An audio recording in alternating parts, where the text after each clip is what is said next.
اسماعیل علیه السلام دا په پیغمبرانو کې ډېر لوړ مقام لري، د لوی شان پیغمبر دی.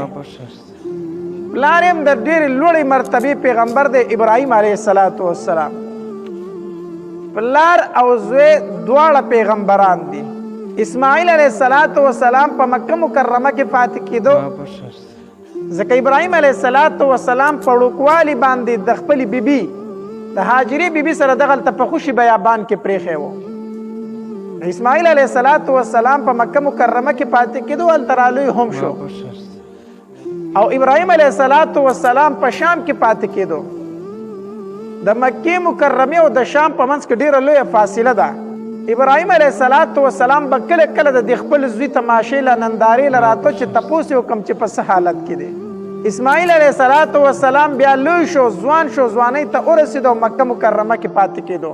ډېره موده پس ابراهیم علیه السلام د هغه نندارې له تپوس له راروان شو د شام نه، راغی مکې مکرمې ته راورسېدو. خو اسماعیل علیه السلام په دې دوران کې واده هم کړی و. جرهم قبیله ورته ویلي دغلته آباده وه، د یمن اوسېدونکي وو. اسماعیل علیه السلام د یمنۍ ښځې سره نکاح کړی و، واده یې کړی و. ابراهیم علیه السلام ته خو پته نه وه، ځکه په هغې وخت کې خو دا ټلیفون او دا رابطې نه وي. هغه ته خو پته نه وه چې زما زوی نکاح کړی ده، واده یې کړی دی. ابراهیم علیه السلام راورسېد مکې مکرمې ته، د خپل بچي کور ته ورغی، ورته یې کړس ورکو، د دننې نه ورته اواز وشو، زنانه و آواز یې ورته وکړو. وی څوک یې؟ ابراهیم علیه السلام ورته وفرمایل وي د اسماعیل سره مې کار دی، ځان یې پې ښکاره نه کو. اسماعیل سره مې کار دی. وی هغه خو نشته دی. چېرته تللی دی؟ وی ځنګلو ته ښکار له وتی دی. ښکار له وتی دی. وی ته څوک یې؟ وی زه د هغه ښځه یم، د هغه ما سره نکاح کړې ده. د اسماعیل علیه السلام روزګار هم ښکار کول و، ځکه مکه مکرمه خو د فصل ځای ونه، غیر ذي زرع ځمکه ده، فصل پکې نه کېدو. نو هلته د اوسېدونکو خوراک او څښاک دارومدار زیات تر چې و، نو دا په ښکار باندې و. اسماعیل علیه السلام به ښکار له ووتو، ښکار به یې وکړو، هغه غوښې به یې راوړې، په کور کې به یې بیا خوړلې. هغه چې به ختمې شوې، بیا به ښکار له ووتو، ښکار به یې وکړو، غوښې به یې کور ته راوړې. په دې طریقه باندې به د هغوی د ژوند ګزران و. بیا خو تلې ښکار له ځنګلو ته وتې، پته نشته چې کله به راځي. ابراهیم علیه السلام ترې نه تپوس کوي ژوند دې ورسره څنګه تېرېږي؟ او خوشی بیابان دی، خوشی میدان دی، ژوند دې د هغه سره څنګه تېرېږي؟ ښځې ورته ووایي یاره ژوند ډېر ګران تېرېږي، ډېر د سختو ژوند دی، کور کې نه خوراک شته نه څښاک شته دی، ډېر د تنګسیا ژوند دی، د ځنګل نه کوڅه شی راوړي هغه وخورو که نه، نور ژوند ګران دی دلته کې. ډېرې ستړې ورته بیان کړي. ابراهیم علیه السلام خفه شو ډېر زیاتو چې زما زوی خو پیغمبر دی او په هغه باندې دا څنګه ناشکره ښځه پېښه شوې ده، په ناشکرۍ باندې خو الله خفه کېږي. نو داسې ناشکره ښځه زموږ په کور کې څنګه موجود ده؟ او زم پیغمبر یم، نو زما داسې ناشکره انګور ده، دا خو ډېره د خفګان خبره ده. ابراهیم علیه السلام ډېر سخت خفه شو، خو دې ښځې ته یې ځان ښکاره نه کو چې ګوره زه خو ستا څښر یم، د اسماعیل پلار یم، ځان یې پې ښکاره نه کو. بس ابراهیم علیه السلام ورته وفرمایل وی زه خو ځمه، خو چې کله خاوند دې راشي نو دا به ورته ووایي چې یو مسافر راغلی او سپین ږیری بابا، او ستا سره یې کار خو ته ورسره میلو نه شي، هغه واپس لاړو، خو تا ته سوال جواب دا پریښي دی چې د خپل کور درشل بدل کا، د خپل کور درشل بدل کا. بس دا به ورته ووایي. ښځه حیرانه شو چې دې څه مطلب؟ بس زما د خولې دا سوال جواب به هغه ته ورسوي نو چې د کور درشل دې بدل کړي. اسماعیل علیه السلام چې کله د ځنګل نه راغی نو ښځې ورته ټوله واقعه بیان کړه. چېرې یو سپین ږیری بابا مسافر راغلی او په لاره باندې تېرېده، خو ستا سره یې کار و، نو ته کور نه وې، خو تا ته یې سوال جواب پرېښي دي. وی څه وي؟ وی دا خبره یې کړې ده چې ده ته ووایه چې د کور درشل دې بدل کړي. اسماعیل علیه السلام پوه شو چې یاره سپین ږیری بابا و او زما دروازې له راغلی و، او دا سوال جواب یې کړي چې د کور درشل دې بدل کړي. دا خو پیغمبره خو پوه شو په خبره باندې، په خبره باندې پوه شو. ښځې ته یې وی تا ورته څه ویلي دي؟ دا خو زما پلار او دا سپین ږیری بابا، دا خو زما پلار او ابراهیم علیه السلام زما تپوس له راغلی و، خو ډېر خپه د دې ځای نه تللی دی، تا ورته ویلي څه دي؟ خو تا ډېر خپه کړی دی. وی ما خو ورته هېڅ هم نه دي ویلي، ما خو پېژندلی م نه نو ما به ورته څه وي؟ وی نه څه خو دې ورته ویلي دي. وی هېڅ مې ورته هم نه دي ویلي، خو هغه رانه تپوس وکړو چې د کور ژوند څنګه تېرېږي. نو ما ورته وی چې څه لنډ تنګ ژوند دی تېرېږي، نو لنډ تنګ ژوند دی. نو ما ورته صرف دغه خبره کړې ده. وی هم خبره دغه ده که نه، هغه په دې خبره باندې خفه شوی دی چې دا ښځه دې ناشکره ده او ما ته ویلي چې درشل بدل کړه. نو د دې مطلب دا دی چې دا ښځه دې طلاقه که پرېږده او دا بدله کړه او په اخ کې ځای باندې ښځې له طلاق ورکړو، طلاق یې ورکړو پرېښودله. ته ناشکره یې، ته د پیغمبر په کور کې نشي پاتې کېدی. په ناشکرۍ الله خفه کېږي.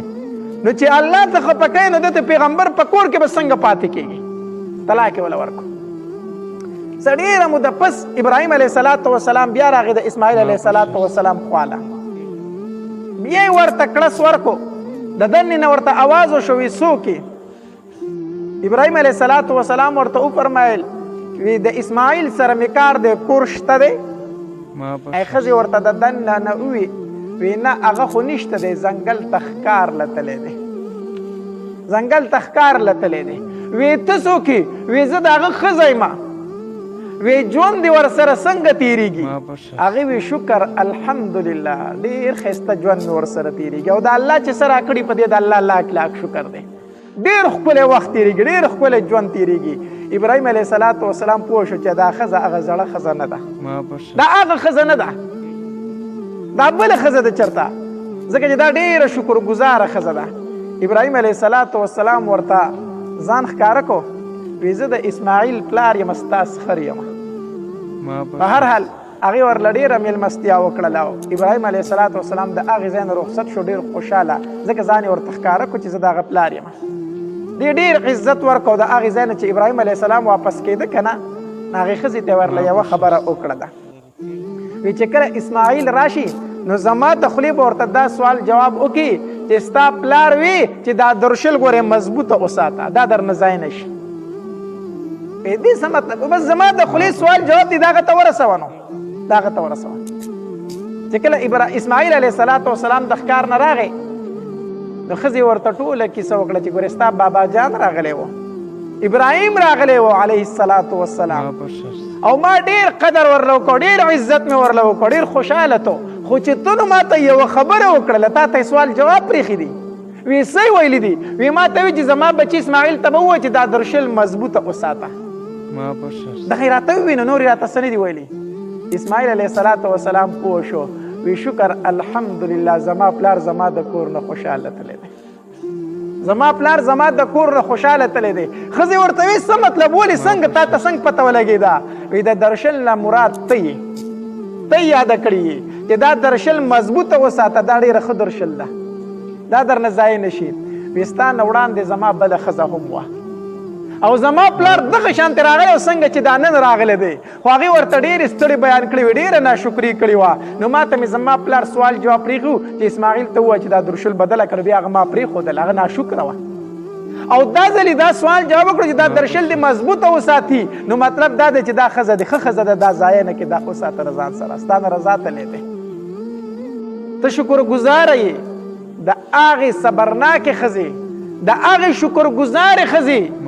دومره برکت و چې د اسماعیل علیه السلام په اولاد کې الله تبارک وتعالی د آخري زمانې پیغمبر راولېږو، د آخري زمانې پیغمبر محمد مصطفی صلی الله علیه وسلم دا په اولاد د اسماعیل علیه السلام کې دی. دا شکرګزاره ښځه وه، دا صبرناکه ښځه وه. او کومه ښځه چې ناشکره وه، وګوره الله تبارک وتعالی دې کم نعمتونه واغستل، د هغې د ناشکرۍ د وجې نه د پیغمبر د زوجیت نه ووتله، د پیغمبر ښځه وه د هغې نه ووتله، د پیغمبر انګور وه د هغې نه ووتله، د پیغمبرۍ د کور نه لاړه، طلاق ورته میلاو شو. دا د ناشکرۍ نحوست و، دا د ناشکرۍ بې برکتي وه. شکر وباسه، الله تبارک وتعالی به تعالی ډېر لوی خوشحالۍ درکړي، ډېر لوی نعمتونه به درکړي. چې کوم حالت ته دی په دې شکر وباسه، کو ښه حالت دی بس الله تبارک وتعالی عبادت کوه، شکر وباسه. کو بد حالت دی وایه الله دا حالت تا راوستی دی او زما پې صبر دی، خو الله دا حالت راله ښه که، دا راله بدل که، الله دا راوستی هم تا دی لرکی به هم تو. د الله شکر ادا کوه، ناشکري مکو ناشکري. نبی علیه الصلاۃ والسلام د شکر ایستلو ډېره ښایسته وظیفه موږ ته ښودلې ده. کو په دغې وظیفه د عمل وکړو د دنیا ټول ټینشنونه به دې ختم شي، د دنیا ټولې پریشانۍ به دې ختمه شي. موږ ته نبی علیه السلام د ټینشنونو نه د غمونو نه ډېره ښایسته وظیفه ښودلې ده، خو کاش چې موږ په دغې وظیفه باندې عمل وکړو. ډېره بهترینه وظیفه ده. نبی علیه الصلاۃ والسلام فرمایي وایي د دنیا په کارونو کې د ځان نه ښکته خلکو ته ګوره او د دین په کار کې د ځان نه بره خلکو ته ګوره. د دنیا په کارونو کې د ځان نه لاندې خلکو ته ګوره، نو هر ټایم به شکر وباسي، هر ټایم به شکر وباسي. الله تبارک وتعالی ګاډی درکړی دی، په دې شکر وباسه. شکر الحمدلله وایي ما له خو یې ګاډی راکړی دی که نه دی بل سره خو موټر سایکل دی، هغې لاندې ته ګوره ښه، نو شکر به وباسي. موټر سایکل والا دې لاندې ته وګوري، زه شکر دی الحمدلله الله ما له موټر سایکل راکړی دی، پلان کې ته وګوره پیدل روان دی، دی به څومره ستړی کېږي، دی په دې شکر وباسي. الله تبارک وتعالی هیڅ نه دی درکړی، خپل کور یې درکړی دی. وایي شکر الحمدلله کو هیڅ نشته دی، ښه ده چې دا خپل کور یې راکړی د پردي غږ نه خو خلاص یم که نه، پردی غږ خو راباندې نشته دی، کوټه خو مې خپله ده. نو څه به ادا کوي؟ شکر به ادا کوي چې لاندې خلکو ته ګوري د چا چې خپل کور نشته دی.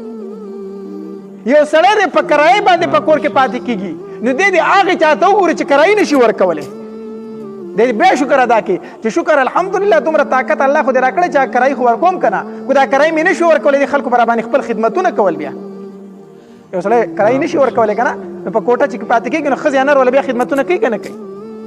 نو الله شکر دی دا طاقت خو دې راکړی چې دا کرایي خو ورکولی شم که نه. د ځان نه لاندې خلکو ته ګوره، لاندې خلکو ته ټینشن به دې ختمي، ټینشن به دې ختمي، غمونه به دې خلاص وي.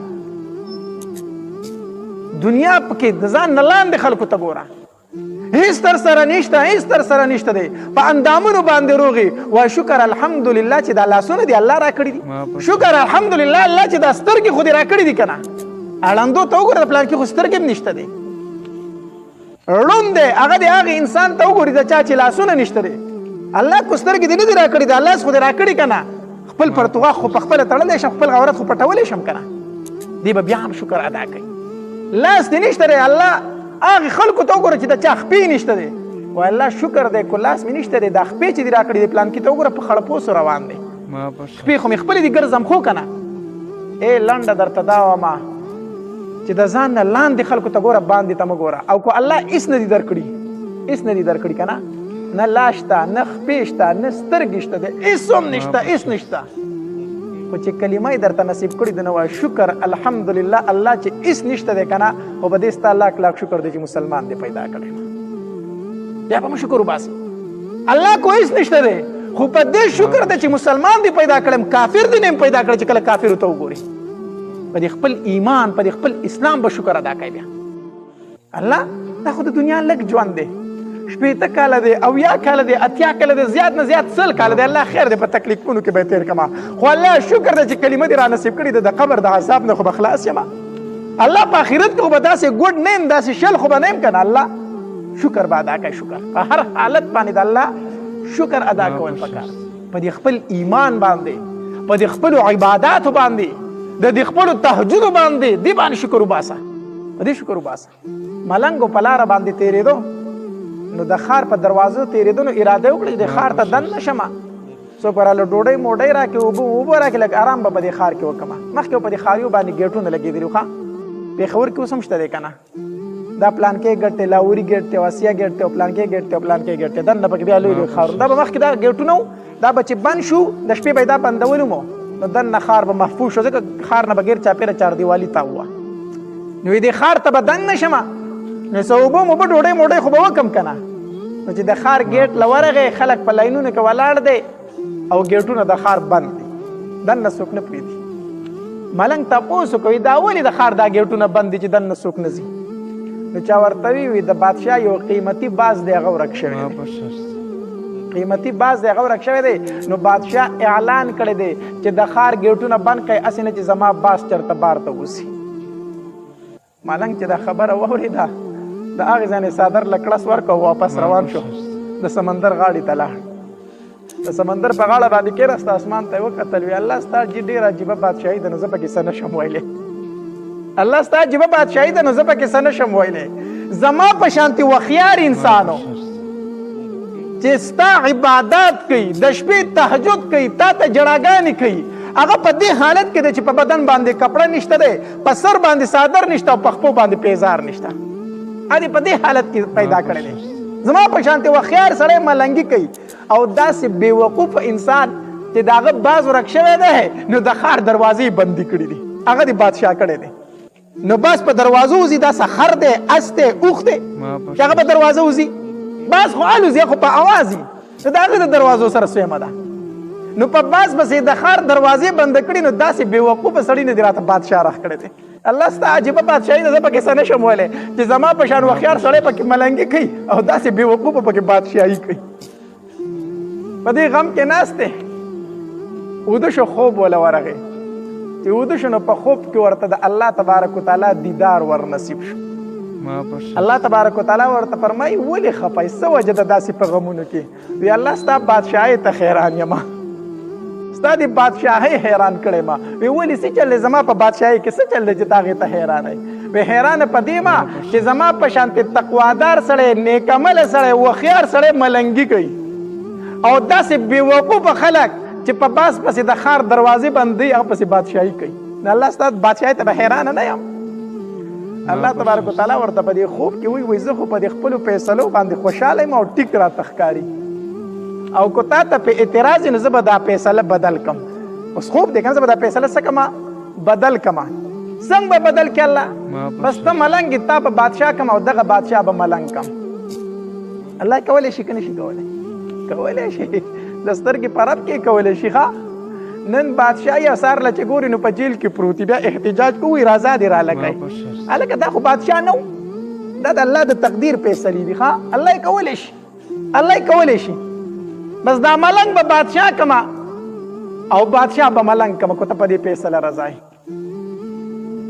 الله دا به څنګه کېږي زه یې کولی شم که نه زه خو پرې رضا یم چې ما ته بادشاهي میلاویږي د هغه دا نعمتونه به تاله درکم او ستا دا نعمتونه به هغه له ورکم اوس خوب د ملنګ په خندا شو الله زما کوم نعمتونه دي د هغه دا نعمتونه خو به زما له راکړي نو ما سره څه دي څه کوي دا شلېدلي پیزار دا شلېدلی لنګ زما سره نعمت څه دی الله زما ورله کوم نعمت ورکړه چې ستا دا نعمتونه به هغه له ورکم الله تبارک وتعالی ورته فرمایي او ستا دا نعمتونه به هغه له ورکم د شپې چې پاسې په تهجد کې او ماته کم جاړي که نه نو دا نعمت به زه هغه له ورکم بیا به هغه د شپې پاسې او ماته به چغې وي او جاړي به او ستا نه به دا نعمت والم بیا به ماته د شپې نه ودرېږي بیا به ستا د شپې دا جړاګانې ماته نه وي ستا د شپې دا ودرېدل به ماته نه وي په نیمه شپه باندې ستا چې زما سره کومې خبرې دا به نه وي دا به بیا هغه زما سره کوي ته به را سره نه کوي ملنګ ورته په خوب کې وي الله ما ته خپل نعمت منظور دی زه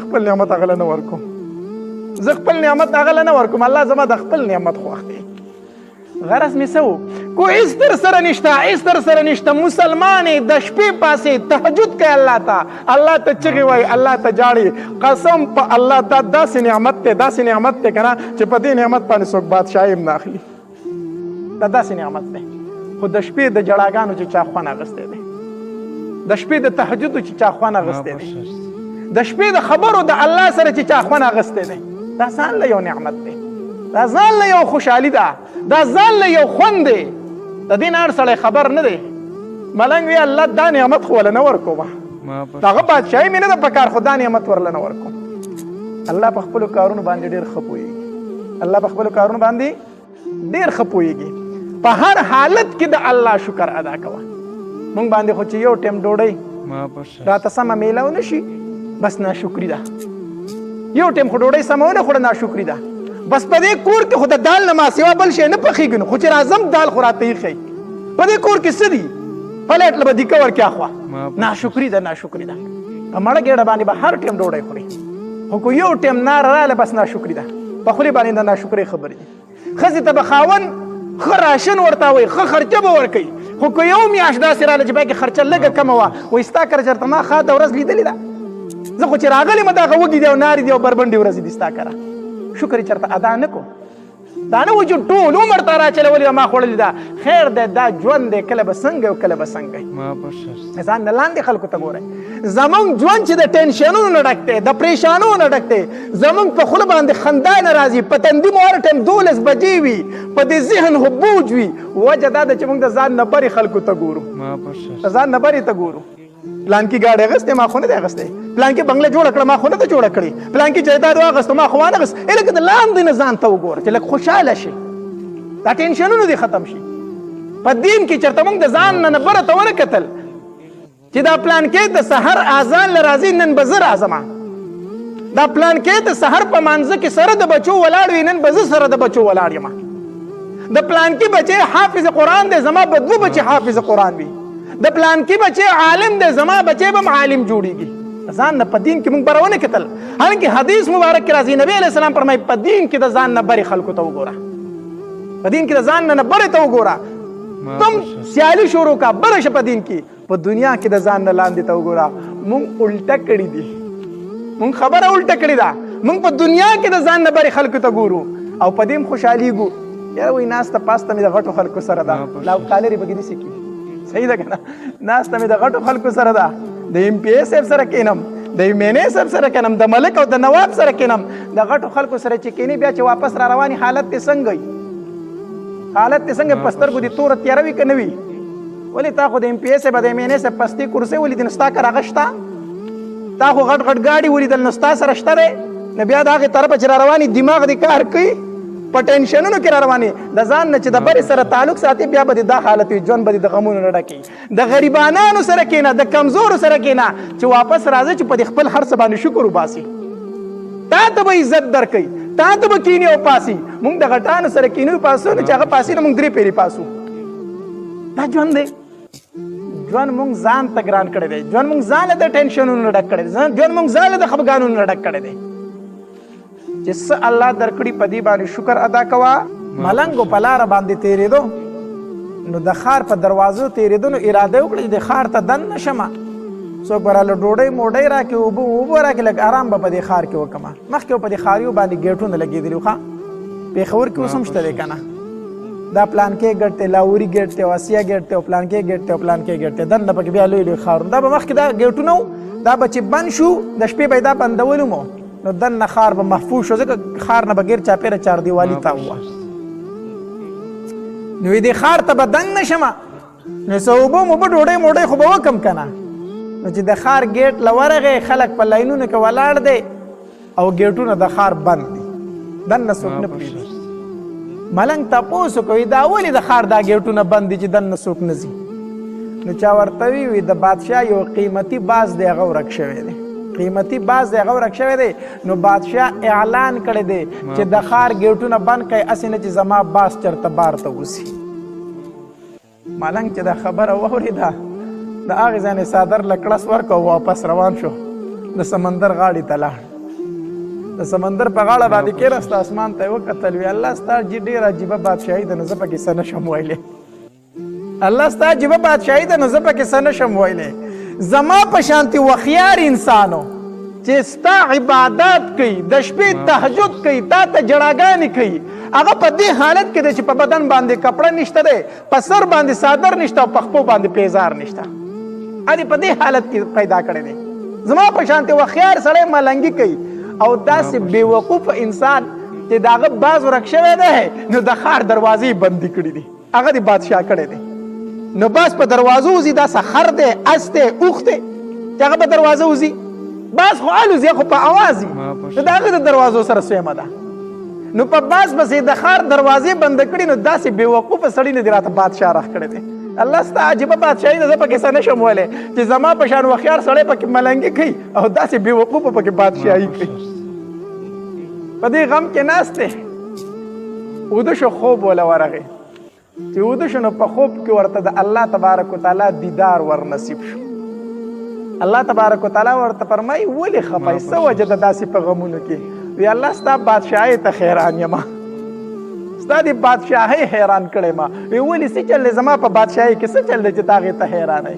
وی حیرانه په دې ما چې زما په شانتې تقوادار سړی، نیکعمله سړی، وخیار سړی ملنګي کوي او داسې بېوقوفه خلک چې په باس پسې د ښار دروازې باندې هغه پسې بادشاهي کوي. نو الله ستا بادشاهۍ ته به حیرانه نه یم. الله تبارک وتعالی ورته په دې خوب کې وایي زه خو په دې خپلو فیصلو باندې خوشحاله یم او ټیک راته ښکاري او که تا ته په اعتراض نو زه به دا فیصله بدل کم. اوس خوب دی که نه زه به دا فیصله څه کمه بدل کمه. څنګه به بدل کړي الله؟ بس ته ملنګ یې تا په بادشاه کم او دغه بادشاه به ملنګ کم. الله کولی شي که نه شي کولی؟ کولی شي. د سترګې په رب کې کولی شي. ښه نن بادشاه یا سار له چې ګوري نو په جیل کې پروت بیا احتجاج کوي راځه دې رالکئ. هلکه دا خو بادشاه نه و، دا د الله د تقدیر فیصلې دي. ښه الله یې کولی شي، الله یې کولی شي. بس دا ملنګ به بادشاه کمه او بادشاه به ملنګ کمه که ته په دې فیصله رضا یې. الله دا به څنګه کېږي؟ زه یې کولی شم که نه؟ زه خو پرې رضا یم چې ما ته بادشاهي میلاوي. د هغه دا نعمتونه به تاله درکم او ستا دا نعمتونه به هغه له ورکم. اوس خوب دی ملنګ په خندا شو الله زما کوم نعمتونه دي؟ د هغه دا نعمتونه خو به زما له راکړې نو ما سره څه دي؟ څه کوي دا شلېدلي پیزار دا شلېدلی لنګ زما سره نعمت څه دی؟ الله زما ورله کوم نعمت ورکړه چې ستا دا نعمتونه به هغه له ورکم. الله تبارک وتعالی ورته فرمایي او ستا دا نعمتونه به هغه له ورکم. د شپې چې پاسې په تهجد کې او ما ته کم جاړي که نه نو دا نعمت به زه هغه له ورکم. بیا به هغه د شپې پاسې او ما ته به چغې وي او جاړي به او ستا نه به دا نعمت والم بیا به ما ته د شپې نه ودرېږي. بیا به ستا د شپې دا جړاګانې ما ته نه وي، ستا د شپې دا ودرېدل به ما ته نه وي. په نیمه شپه باندې ستا چې زما سره کومې خبرې دا به نه وي، دا به بیا هغه زما سره کوي، ته به را سره نه کوي. ملنګ ورته به خوب کې وي الله ما ته خپل نعمت منظور دی، زه خپل نعمت هغه له نه ورکوم، زه خپل نعمت هغه له نه ورکوم. الله زما د خپل نعمت خوښ دی. غرض مې څه و؟ کو هېڅ در سره نشته، هېڅ در سره نشته. مسلمان یې د شپې پاسې تهجد کوي الله ته، الله ته چغې وایي، الله ته جاړي. قسم په الله دا داسې نعمت دی، داسې نعمت دی که نه چې په دې نعمت باندې څوک بادشاهي هم نه اخلي. دا داسې نعمت دی. خو د شپې د جړاګانو چې چا خوند اخیستی دی، د شپې د تهجدو چې چا خوند اخیستی دی، د شپې د خبرو د الله سره چې چا خوند اخیستی دی، دا ځان له یو نعمت دی، دا ځان له یو خوشحالي ده، دا ځان له یو خوند دی. د دې نه هر سړی خبر نه دی. ملنګ وی الله دا نعمت خو وله نه ورکومه، د هغه بادشاهي مې نه ده په کار، خو دا نعمت ورله نه ورکوم. الله په خپلو کارونو باندې ډېر ښه پوهېږي، الله په خپلو کارونو باندې ډېر ښه پوهېږي. په هر حالت کې د الله شکر ادا کوه. مونږ باندې خو چې یو ټیم ډوډۍ راته سمه میلاو نه شي بس ناشکري ده، یو ټیم خو ډوډۍ سمه ونه خوړه ناشکري ده. بس په دې کور کې خو د دال نه ما سوا بل شی نه پخېږي نو خو چې راځم دال خو راته ایښی. په دې کور کې څه دي؟ پلیټ له به دیکه ورکې اخوا ناشکري ده، ناشکري ده. په مړه ګېډه باندې به هر ټیم ډوډۍ خوري، خو که یو ټیم ناره راغله بس ناشکري ده. په خولې باندې د ناشکرۍ خبرې. ښځې ته به خاوند ښه راشن ورته وایي، ښه خرچه به ورکوي، خو که یو میاشت داسې راغله چې پکې خرچه لږه کمه وه وایي ستا کره چېرته ما ښاده ورځ لیدلې ده، زه خو چې راغلی م دغه وږي دي او نارې دي او بربنډې ورځې دي ستا کره، شکر یې چېرته ادا نه کو. دا نه و چې ټول عمر ته راچلولې ده ما خوړلې ده. خیر دی دا ژوند دی، کله به څنګه او کله به څنګه. ځان نه لاندې خلکو ته ګورئ. زمونږ ژوند چې د ټینشنونو نه ډک دی، د پریشانونو نه ډک دی، زمونږ په خوله باندې خندا نه راځي، په تندي مو هر ټایم 12 بجې وي، په دې ذهن خو بوج وي. وجه دا ده چې موږ د ځان نه برې خلکو ته ګورو، د ځان نه برې ته ګورو. پلانکي ګاډي اخیستی ما خو نه دی اخیستی، پلانکي بنګله جوړه کړه ما خو نه ده جوړه کړې، پلانکي جایداد واخیستو ما خو وانه اخیست. لکه د لاندې نه ځان ته وګوره چې لږ خوشحاله شي، دا ټینشنونه دې ختم شي. په دین کې چېرته موږ د ځان نه بره ته ونه کتل چې دا پلان کې د سحر اذان له راځي نن به زه راځم، دا پلان کې د سحر په مانځه کې سره د بچو ولاړ وي نن به زه سره د بچو ولاړ یم، د پلان کې بچی حافظ قرآن دی زما به 2 بچي حافظ قرآن وي، د پلان کې بچی عالم دی زما بچی به عالم جوړیږي. ځان نه په دین کې موږ بره ونه کتل. حالانکه حدیث مبارک کې راځي نبی علیه السلام فرمایي په دین کې د ځان نه برې خلکو ته وګوره، په دین کې د ځان نه برې ته وګوره. تم سیالي شروع کا بره شه په دین کې، په دنیا کې د ځان نه لاندې ته وګوره. مونږ الټه کړي دي، مونږ خبره الټه کړې ده. مونږ په دنیا کې د ځان نه برې خلکو ته ګورو او په دې هم خوشحالېږو. یاره وایي ناسته پاسته مې د غټو خلکو سره ده، لاو کالرې پکې داسې کېږي، صحیح ده که نه؟ ناسته مې د غټو خلکو سره ده، د ایم پی اے صاحب سره کښېنم، د مینې سب سره کینم د ملک او د نواب سره کینم د غټو خلکو سره چې کینی بیا چې واپس را رواني حالت